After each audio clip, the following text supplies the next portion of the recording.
name is Audrey, and I'm a tripologist. Today, I would like to speak about the different type of alopecia because I have a recent friend. The name is Billy, and she suffers from alopecia androgenetic. And in her family, she has her sister that suffers from the same form of alopecia, but it seemed to be in another section of the head.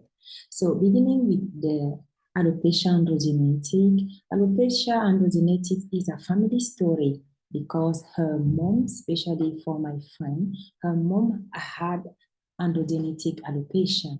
Androgenetic alopecia is called female pattern hair loss or male pattern hair loss. Like you can know, also men are suffering a lot about androgenetic alopecia.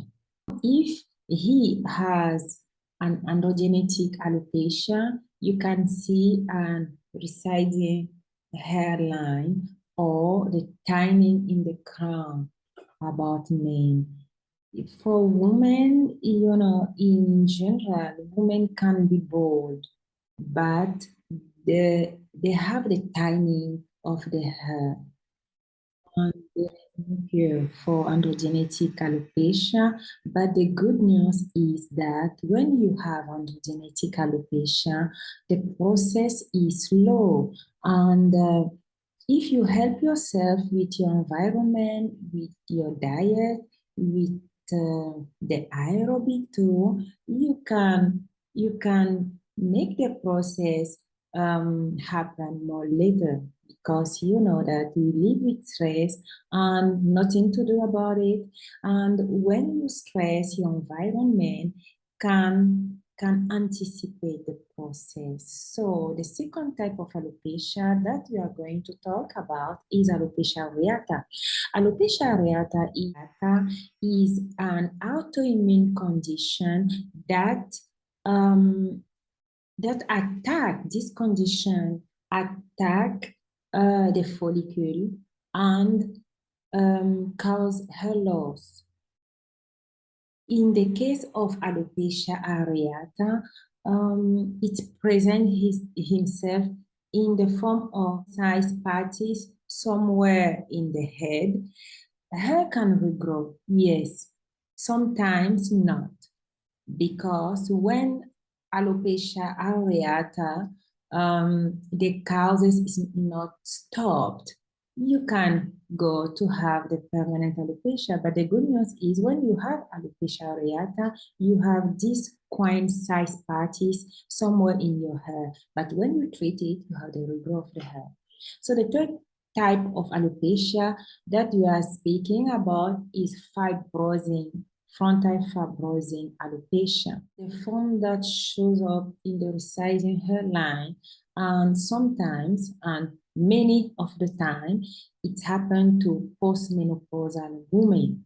And when the frontal fibrosing alopecia, 50% of women experience the hair loss, not only in the head, but sometimes in the eyelashes and in the eye. Alopecia is scarring alopecia. Scarring alopecia is one of the violent type of alopecia because it attacked men and women both, and it destroyed the follicle.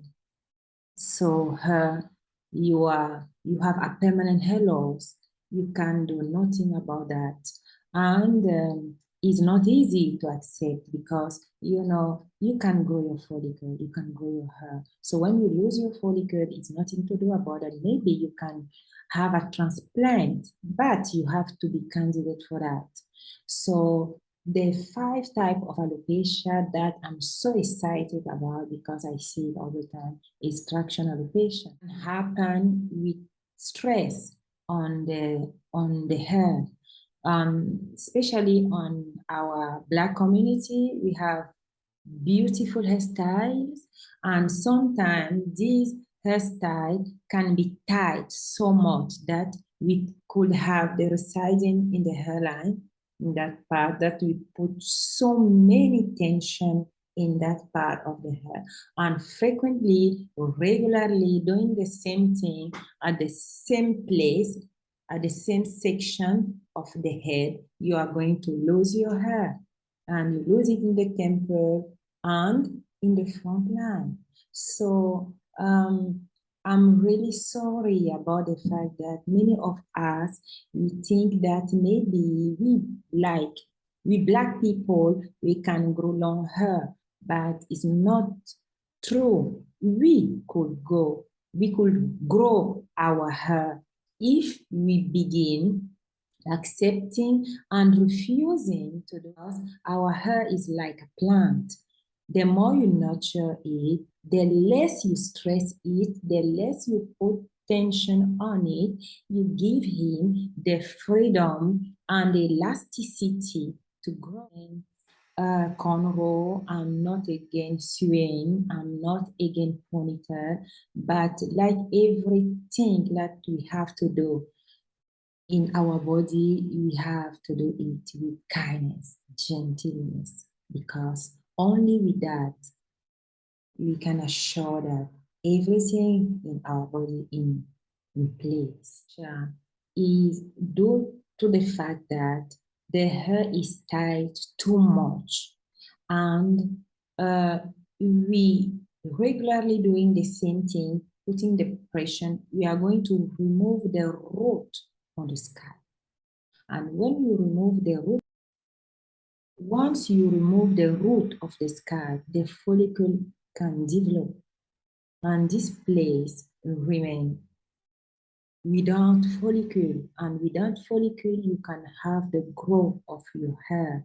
So my advice is to avoid the type of hairstyles that can tie so much. Not alopecia, because not all alopecia are treatable, but you can treat your alopecia with the corticosteroid in 3 ways. The first way is you inject it where the autoimmune disease has suppressed the hair by injection, shutting it in that part in order to rebuild the follicle, to give the power to the follicle to grow, or in the form of the pills that you have to take daily, and in the form of the cream or the gel that you have to put. The free treatment, you have the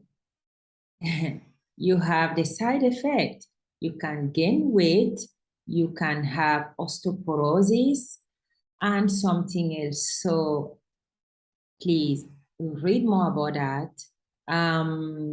Take more information to know if there is a case for it. Before, not all steroids are for everyone. We can maybe, in my case particularly, you can have an approach with the herb.